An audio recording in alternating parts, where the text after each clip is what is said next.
In this video, we're going to have a look at distinguishing between some main aspects of sentiment. You will often hear sentiment being divided into only two types. Generally speaking, there's the positive sentiment and the negative sentiment.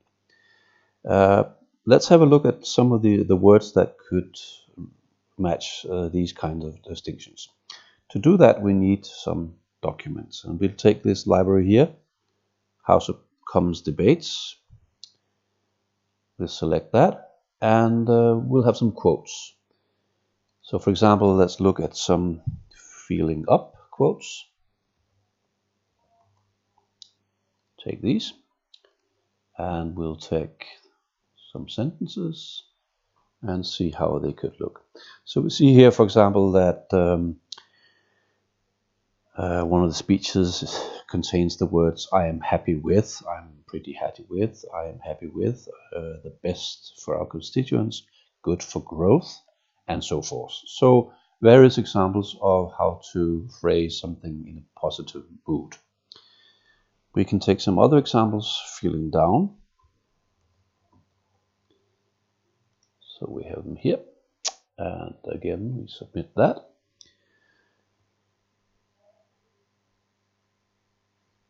And maybe there are more of them. Seems to take a few seconds extra. And here we have it.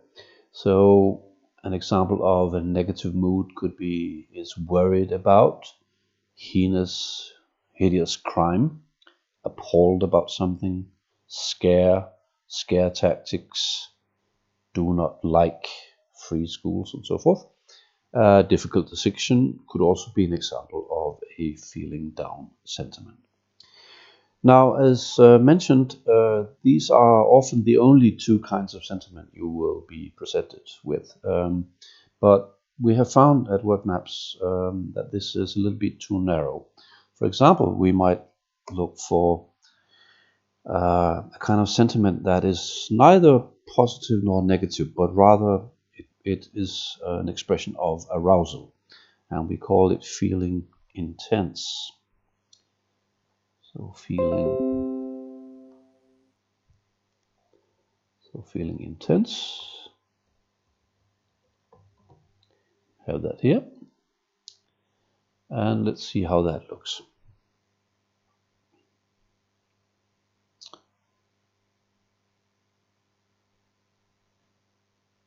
And again, there seems to be quite a few of those. So let's have a look here. So here we have some emphasis words. Absolutely right. Simply to. It will be interesting to see. Really important. Simply not targeted at all. Now, you may feel that some of these could lean towards negative sentiment and some of the others could lean towards positive sentiment.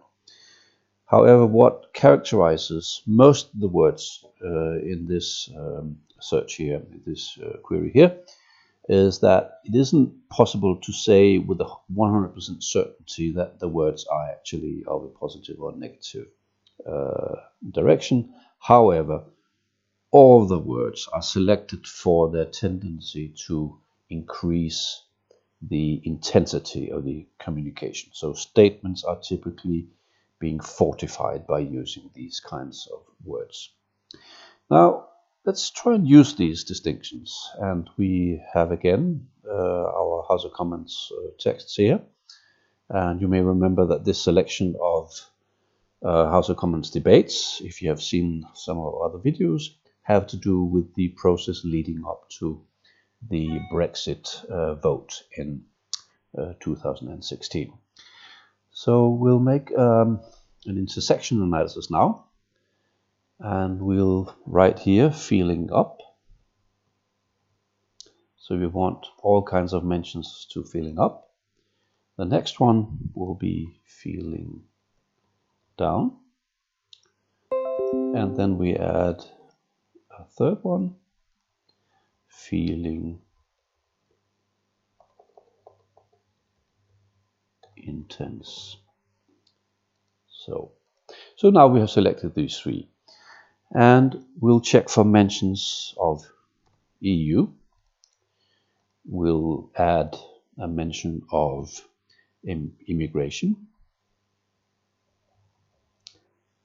And immigration, let's see where that one is. It's right down here. And we'll see also refugee. Now, let's see if we can find that word. So refugee, we have it right here. That's the one. And now we will just decide to have the intersection done at the level of sentences. We can choose to have paragraph or text level, but sentence is the most specific one. And to run the report, we will press submit. Now, as it happens, I prepared this report for you, so I won't really have to press submit right now, but I'll just open up the results. So this is a spreadsheet where we got the results of running this query. And let me just repeat, we were asking about feeling up, feeling down, feeling intense, and we were going to cross-tab that with EU, immigration, and refugee. We see that the total number of sentences is 232,000. Of those plus 200,000 sentences, 19,000 contain some kind of variance of a feeling up. That makes up for 8.5% of all the sentences. 18,000, that's 7.8%, have some kind of feeling down aspect, and 21,000 sentences have some kind of feeling of intensity. Of course, these will be overlapping to some degree, but we see there's some difference between the relative strengths of these three patterns. We can also calculate the index. This actually means taking the average of these three to find out whether or not one or the other is a little bit over the average or at the average or lower. And we see that actually feeling up is more or less exactly at the average. Feeling down is below average, and feeling intense is quite significantly above average at 9.6 index points over the average. We can use this average to get a more specific interpretation of the results we get down here. So we see now EU is mentioned a total of 1,970 times.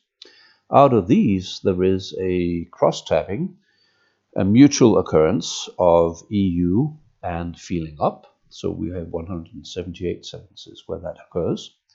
Now, if we were going to have that happening at the exact average of all the sentences, we would actually expect a few less. We would expect only 169. We do that by calculating the proportion, EU proportion out of all, and then saying, okay, we're going to just mechanically calculate how many would we have expected, and that will be 169. So we can already see now that actually the occurrence of EU and some kind of positive emotion is a little bit above the expected.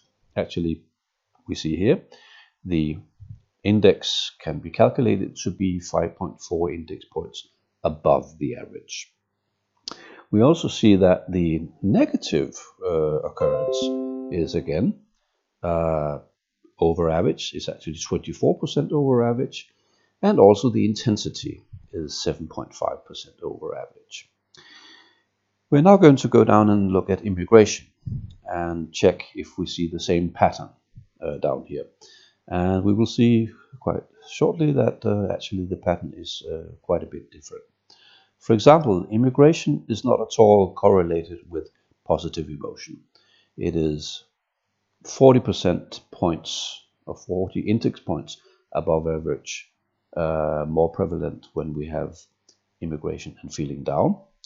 And the intensity is also higher, so 8.7 index points over. Refugee, mentions of refugee, again, not a positive theme at all.